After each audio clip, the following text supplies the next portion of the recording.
Happy holidays from Diaperperv. If you're watching the video version of this, I am wearing a gigantic Christmas bib where it looks like I am, I guess, Santa Claus.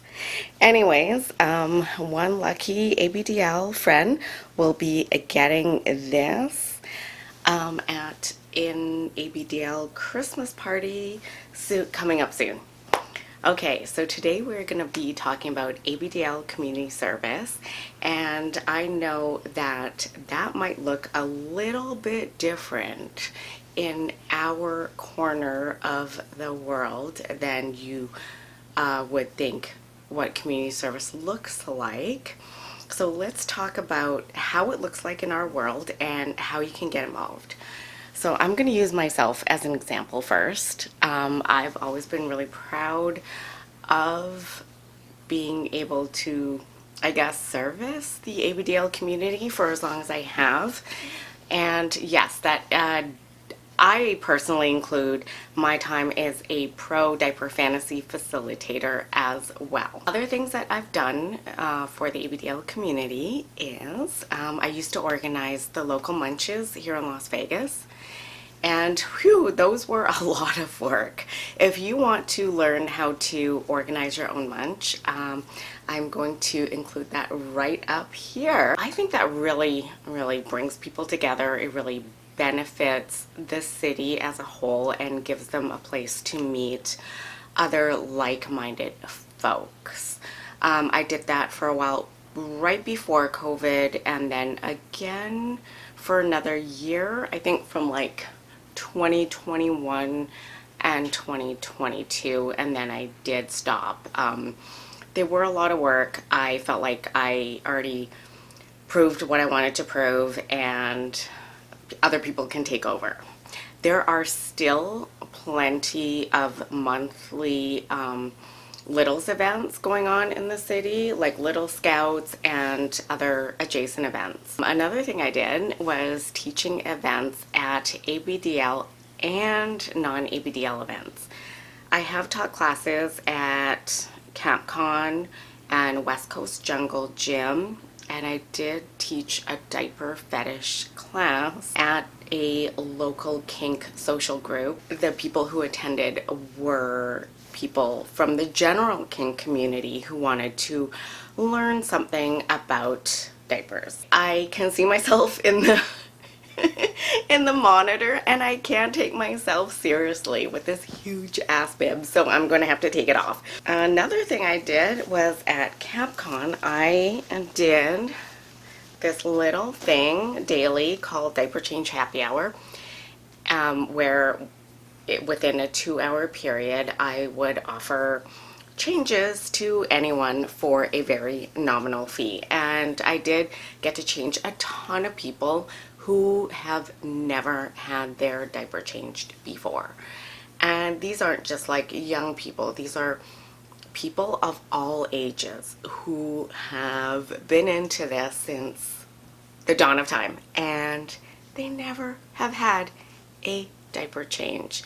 I think that should be available to everybody and should be affordable for everybody, for those who don't have a partner or friend to change them. I have not seen anybody else offer that again before me or after me at a convention or event. I also volunteered to do diaper changes only at an ABDL camp, a private ABDL camp, which I'm wearing their t-shirt now. And that was so much fun because I got to really connect with everyone who wanted a change on a one-on-one basis that I wouldn't have really connected with otherwise. Another thing I do is, I guess, making educational media that is easily available and free to everybody who wants it via the YouTube videos, the podcast. I also put these videos on ManyVids, X videos, sometimes Pornhub, loyal fans, because I want it to be seen everywhere. And providing resources is another great free way to get involved and help others. I also, on my site, I have the downloadable ABDL checklist and also a couple of classes that I did teach at Capcom. I have the slides for anyone who wants it. Because of all the, I guess, educational media that I put out there, sometimes I might be seen as an accidental ambassador of or representative of ABDL to non-ABDL people, and I never intended that. That was 100% not what I wanted, and I get a lot of people thanking me, thank you for what you do, thank you for representing us, and I'm like, I am not ABDL, I am not a good representative, guys, no. But I can see how non-ABDLs will see me as such. Being an Asian female, I guess I represent diversity in the sphere where I think a lot of non-ABDLs think of ABDLs and adult babies as cis white males that are older and overweight. I don't know why this really strange, yeah, I just don't know where it comes from. Oh wait, they actually made a couple movies about that where it was all cis white older and larger males. What if you don't have social media? What if you're not comfortable with your voice or your face out there for the public? What can you do for ABDL community service? You can help by sharing your experiences and contributing helpful answers on platforms like Reddit and FetLife, where I see a lot of people asking the same questions over and over again because they need advice, because they need guidance, maybe they need someone to listen to. So pipe in if you think you can be helpful. Number two, you can volunteer at ABDL events of all sizes. Literally all the conventions, all the munches, they are volunteer run. They are not for profit. And a lot of people put hours and weeks of their own time because they want to bring people together and give others a space to share and grow and learn. At each of these events, there are always room for volunteering. Whether it be munch, you can help out with the food, just message the organizers and ask them, hey, do you need a hand with anything? What can I do? Same with the conventions. At each convention, there is a volunteer page. Some of them will give you a discounted badge rate. So we covered volunteering at ABDL events. Another really important thing you can do for the community is volunteering as an ABDL at general kink events, because representation matters. And when they see, oh, there is a little or age player or diaper fetishist they're representing, then they'll engage with you and they'll be like, oh, they do exist.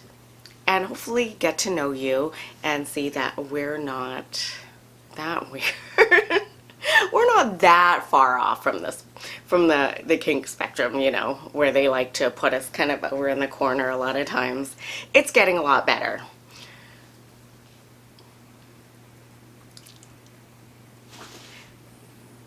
Another thing you can do to help out is organizing an ABDL items exchange. So if you have things in your repertoire that you don't use anymore, maybe the clothing doesn't fit you, maybe you bought something and you're not really feeling it, bring it to the next munch, bring it to the next event, or see if you can rally some other people up. I'm sure everybody has stuff in their nursery that they don't use and would love to exchange for something else.